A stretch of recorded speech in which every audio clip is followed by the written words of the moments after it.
ఇది జనం న్యూస్ ఒంగోలు ప్రజల నిజమైన స్వరం. తాజా వార్తలు, విశ్వసనీయ సమాచారం మీ ముందుకు.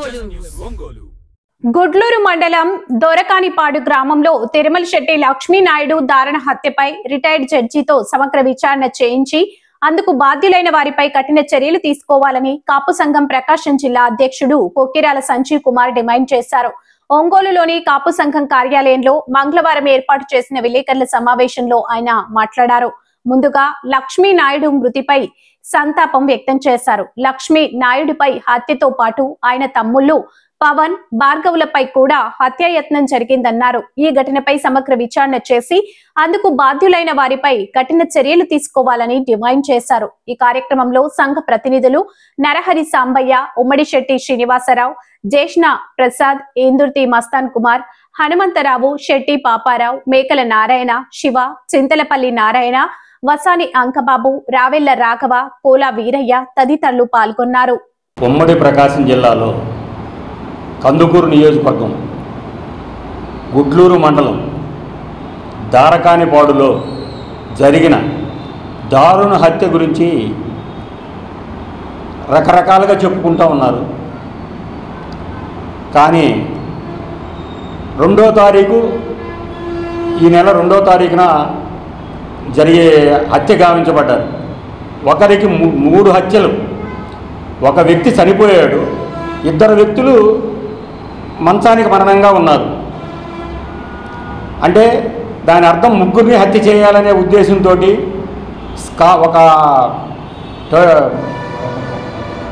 ఫార్చునర్ కారుతో గుద్ది అతి దారుణంగా గుద్ది కింద పడ్డ వాళ్ళని మళ్ళా దాని మీద వాళ్ళ మీద ఎక్కించి ఆ విధంగా గుద్ది చంపడం, వాళ్ళని వేరే మళ్ళా చావలేదని వాళ్ళ నానమ్మ వచ్చి మరి వాళ్ళు బతికున్నారా అంటే రాడ్డు తీసుకొని వచ్చి అతన్ని కొట్టడం, రాడ్డుతో కొట్టడం, తల మీద దెబ్బలు ఉన్నాయి.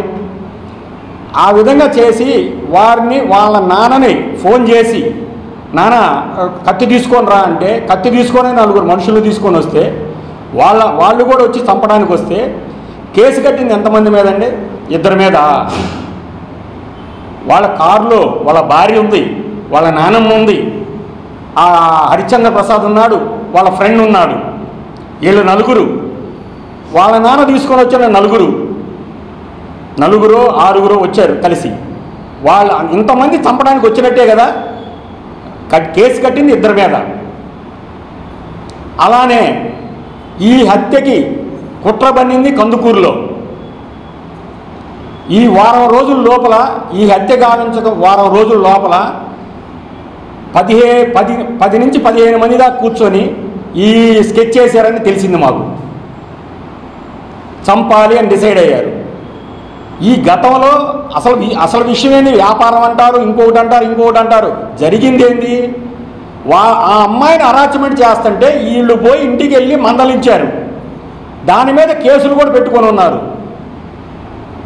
దాని మీద ట్రక్కు పోయింది అని ట్రక్కు వాళ్ళు తీసుకెళ్లారని చెప్పి అతను కేసు పెట్టాడు. ఈ ట్రక్కు పోయిందని చెప్పింది కేసు పెడితే అక్కడ పోతే అసలు విషయం ఈ సెల్ ఫోన్లో ప్రూఫ్లు అన్నీ చెప్పి అన్నీ చూపించి వాళ్ళని ఈ విధంగా మమ్మల్ని హరాస్మెంట్ చేస్తున్నారంటే వాళ్ళని అబ్బాయి కేసు కట్టడానికి కుదరదని వాళ్ళని బెదిరించి, అంటే వీళ్ళనే బెదిరించి బయటికి పంపించేసి పోలీసులు కేసు కట్టల. ఆ తర్వాత ఈ హత్య ట్రక్కు కాగితాలు ఇస్తామని ఒక పెద్ద మనిషి చెప్పి పంపించి వాళ్ళ ఇంటి దగ్గర నుంచి బయటకు వచ్చేదానికి ట్రక్ కాగితాలు ఇస్తాను రమ్మని చెప్పి మధ్యలో ఫోన్ చేశారుగా. వాళ్ళు కూడా హత్య చేసినట్టేగా, దీంట్లో సూత్రధారులేగా. పెద్ద మనిషిగా వ్యవహరించి కార్డులు మేము కాగితాలు ఇస్తాం రమ్మని చెప్పి చంపేశారు.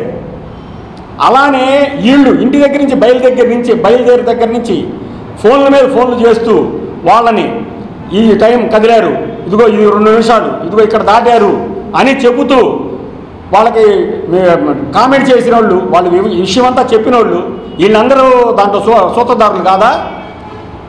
కూర్చొని హత్యకి కుట్రబడిన వాళ్ళు, దీనికి సంబంధించిన వాళ్ళు కాదా? వీళ్ళందరినీ వదిలేసి 2 మీద కేసు పెట్టి మేము చేతులు దులిపేసుకుంటే ప్రభుత్వం సరిపోతుందా? ఇన్వెస్టిగేషన్ చేయాలి. ఈ రోజుకి 3 రోజుల క్రితం వరకు కూడా చూసాం. అక్కడ ఆ హత్య గావించబడ్డ హరిశ్చంద్ర ప్రసాద్ చెప్పులు అక్కడే ఉన్నాయి. ఈ క్లూస్ టీము వీళ్ళందరూ తీయాలి కదా, దాంట్లో సామాను వాళ్ళకి ఏమేమి ఉండగా ఎన్ని వివరాలు తీసుకోవాలి కదా, తీసుకోవాలా? రేపొద్దున ఇది నీరు గార్చాలనే ప్రయత్నంతో చేస్తున్నారే కానీ ప్రభుత్వం సరైన విధానంలో ఇన్వెస్టిగేషన్ జరగట్లేదు. దయచేసి మా బాధను అర్థం చేసుకోండి. మీరు ఎంతసేపటికి మేము 1వ తారీఖు 2వ తారీఖు జరిగింది హత్య, మేము 11వ తారీఖు వెళ్ళాం. ఆ 11వ తారీఖు దాకా వెయిట్ చేసాం. ఎమ్మెల్యే కానీ ఏ ప్రభుత్వం కానీ ఎలాంటి చర్యలు లేవు. మేము 11వ తారీఖు వెళ్ళి మేము అక్కడ వాళ్ళని పరామర్శించి ఆ ఊర్లో ప్రెస్ మీట్ పెట్టి మరలా కందుకూరు వచ్చి ప్రెస్ మీట్ పెట్టి మరలా తర్వాత 13వ తారీఖున విజయవాడలో ప్రెస్ మీట్ పెడితే చెన్ను జనార్దన్ గారు మేము ప్రకాశం జిల్లా కాపు సంఘం తరఫున మేము ఆయన చందు జనార్దన్ గారిని పిలిపించి ఆ ఊరెళ్ళి ఇవన్నీ చేస్తే ఆ తర్వాత అందరూ స్పందించారు. మేము స్పందించిన తర్వాత కూడా మేము లెటర్లు మామూలుగా మేము మెమరాండాలు కూడా ఇచ్చాం.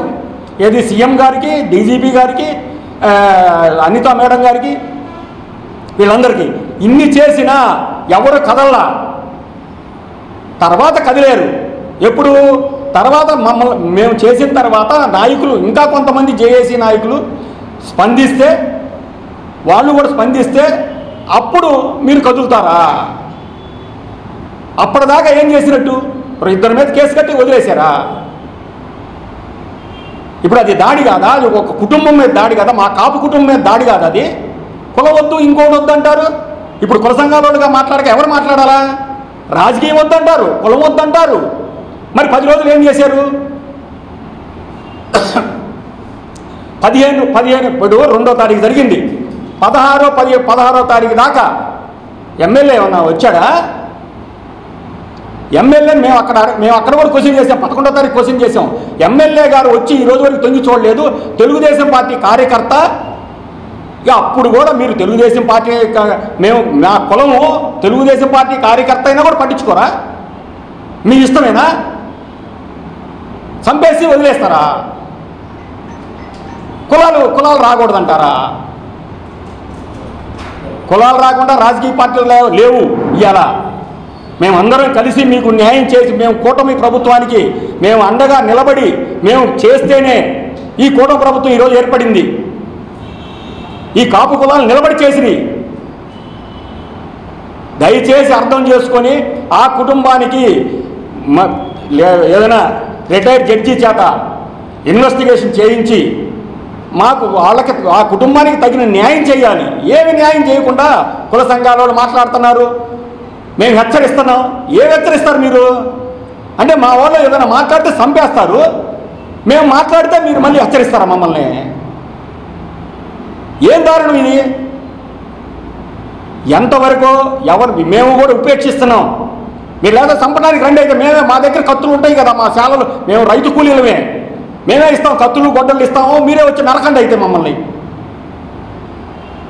చంపారయ్యా బాబు, కుటుంబాన్ని నాశనం అయిపోయిందా అని అంటే కుల సంఘాల వాళ్ళు వస్తున్నారంటారు, రాజకీయ నాయకులు వస్తున్నారంటారు. కులంలో అన్ని పార్టీల్లో ఉన్నారు రాజకీయ నాయకులు. అన్ని పార్టీల రాజకీయ నాయకులు రావచ్చు. ఒక కులాలలో మా కుటుంబానికి ఒక దానికి అన్యాయం జరిగింది, దాని మీద అందరం వస్తాం.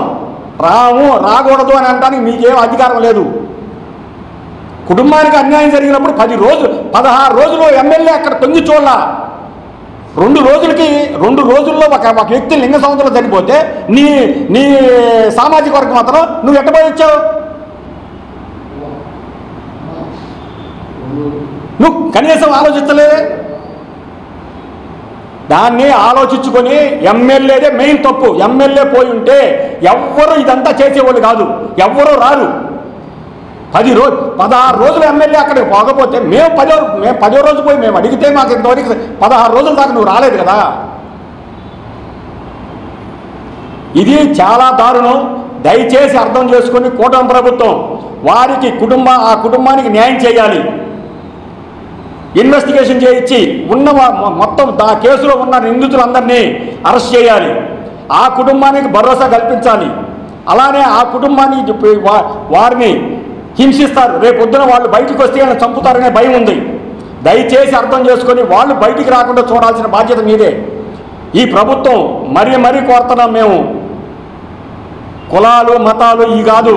మీరు చేసే పని మా కులం మీద దాడి జరిగితే 15 రోజులు పట్టించుకోకుండా 16వ రోజు వచ్చి తొంగి చూస్తావా? ఇదేనా ఎమ్మెల్యే చేయాల్సిన పనే? ఆయనకి ఎలక్షన్ క్యాంపెయిన్ చేసాం మేము. 2 పల్లిజపాలలో నిలబడి ఓట్లేయండి చెప్పి మేము చెప్పొచ్చాం. ఇతను ఒక ఎమ్మెల్యే, ఇతను చేసిన పని ఇదే. ఎమ్మెల్యే స్పందిస్తే ఈ ప్రభుత్వం ఇంత దూరం ఇంత గలబ అవ్వాల్సిన అవసరం ఏముంది? దయచేసి అర్థం చేసుకొని ఈ కూటమి ప్రభుత్వం ఎమ్మెల్యే పట్టించుకోలేదు కాబట్టి మీరైనా న్యాయం చేయండి అని మేము ముఖ్యమంత్రి గారిని, అలానే ఉప ముఖ్యమంత్రి పవన్ కళ్యాణ్ గారిని, లోకేష్ గారిని, హోంమంత్రి అనితా మేడం గారిని, డీజీపీ గారిని ప్రత్యేకంగా కోరుతున్నాం. మేము తప్పనిసరిగా ఎట్టి పరిస్థితుల్లో ఆ కుటుంబానికి న్యాయం జరిగే వరకు మేము ప్రకాశం జిల్లా కాపు సంఘం తరఫున మేము వెన్నంటే ఉంటాము. ఎలాంటి దానికైనా మేము వెనుకాడము. దయచేసి అర్థం చేసుకొని ప్రతి ఒక్కరూ కులమని రాజకీయ పార్టీలని అనొద్దు. కులానికి ఒక కుటుంబానికి అన్యాయం జరిగినప్పుడు మీరు రానప్పుడు మేము రావాలి. మీరు వస్తే మేము ఎందుకు వస్తాం? మీరు స్పందించలేదు కాబట్టి మేము స్పందించాం. ఒకటే మాట ఇది. దయచేసి అర్థం చేసుకొని న్యాయం చేయాల్సిందిగా కోరుతున్నాం.